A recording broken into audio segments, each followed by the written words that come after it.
Olá, tudo bem? Bem-vindo ao módulo 5 do nosso curso de análise de estruturas isostáticas. Então, esse módulo nós vamos falar sobre as treliças. Eu resolvi fazer esse módulo diferente para vocês também darem opinião e ver qual é o melhor jeito de vocês aprenderem. Então, vamos lá. O que são as treliças? Então, como surgiram essas primeiras treliças? Uma das aplicações mais antigas é a do engenheiro romano Apollodoros, que construiu uma ponte sobre o rio Danúbio de treliças por volta de 105 depois de Cristo.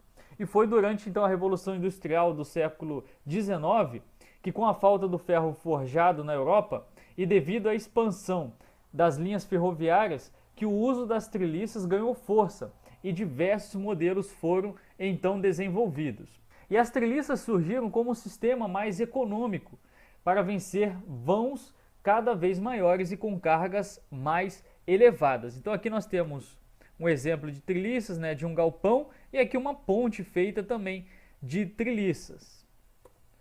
Aqui tem alguns modelos que são muito usados, a gente vê bastante treliças em estruturas de telhado, nós vemos também em estruturas metálicas, né, galpões.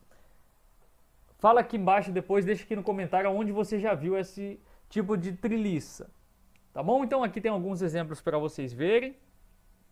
O que é uma treliça? Uma treliça é um modelo matemático estável de estruturas reticuladas cujas barras possuem em suas extremidades articulações completas denominadas rótulas ou nós.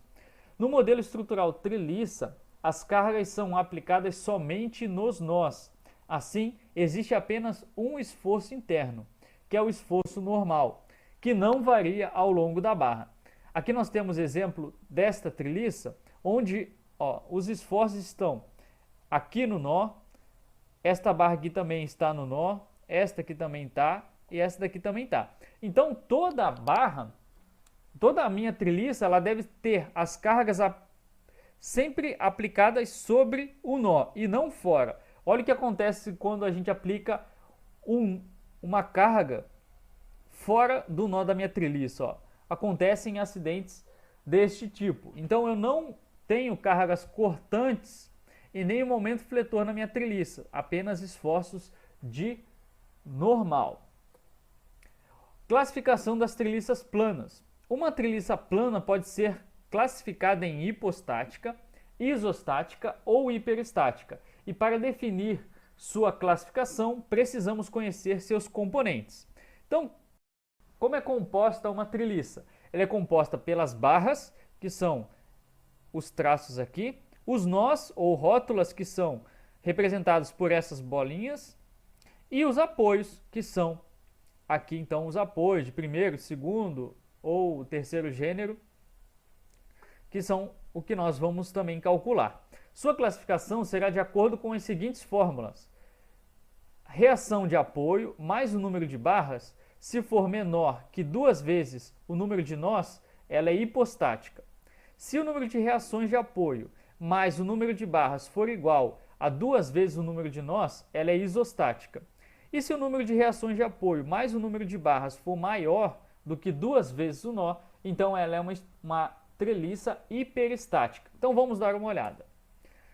Classifique a estrutura abaixo como treliça hipostática, isostática ou hiperestática. Então nós temos aqui, vamos calcular primeiro o número de barras. 1, 2, 3, 4, 5 barras. Então nós temos 5 barras. Número de reações de apoio. Aqui nós temos um apoio de segundo gênero. Então temos 1, 2 reações. E aqui é um apoio de primeiro gênero, uma reação. Então ao total, 3 reações. Número de nós. 1, 2, 3, 4. 4 nós. Então 5 mais 3, 8.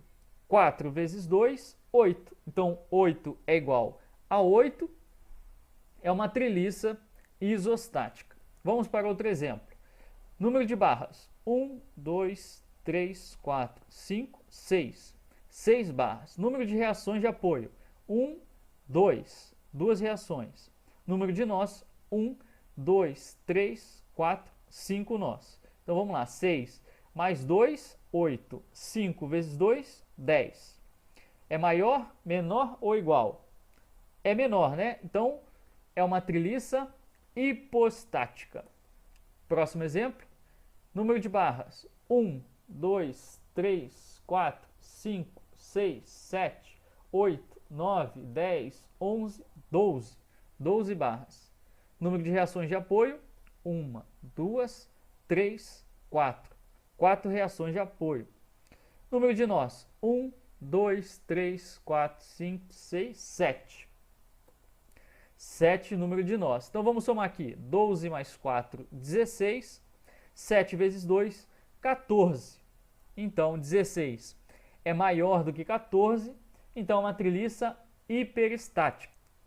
Então, agora que nós já sabemos classificá-las, vamos conhecer os métodos para obtenção dos esforços da treliça. Uma treliça, como já dito anteriormente, as cargas são aplicadas sobre os nós. Sendo assim, o único esforço interno serão os esforços normais. Se o esforço normal que nós calcularmos der um resultado negativo, então significa que a ação sobre a barra é de compressão. Esforço, comprimindo a minha barra, o sinal é negativo. Se o resultado que nós calcularmos for positivo, então quer dizer que a minha barra está sofrendo tração.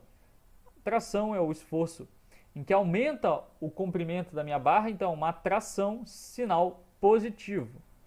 Para obtê-los, podemos usar dois métodos, que é o método dos nós, que nós vamos analisar cada nó pontualmente, ou o método de Ritter, que também é conhecido como método das seções. Então aqui nós temos um exemplo onde eu faço uma seção 2, por exemplo, e assim fica então a minha treliça, e a partir deste corte eu consigo calcular as reações de apoio.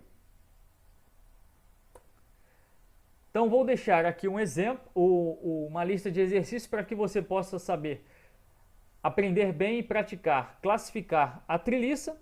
E na próxima aula então eu vou ensinar o método dos nós.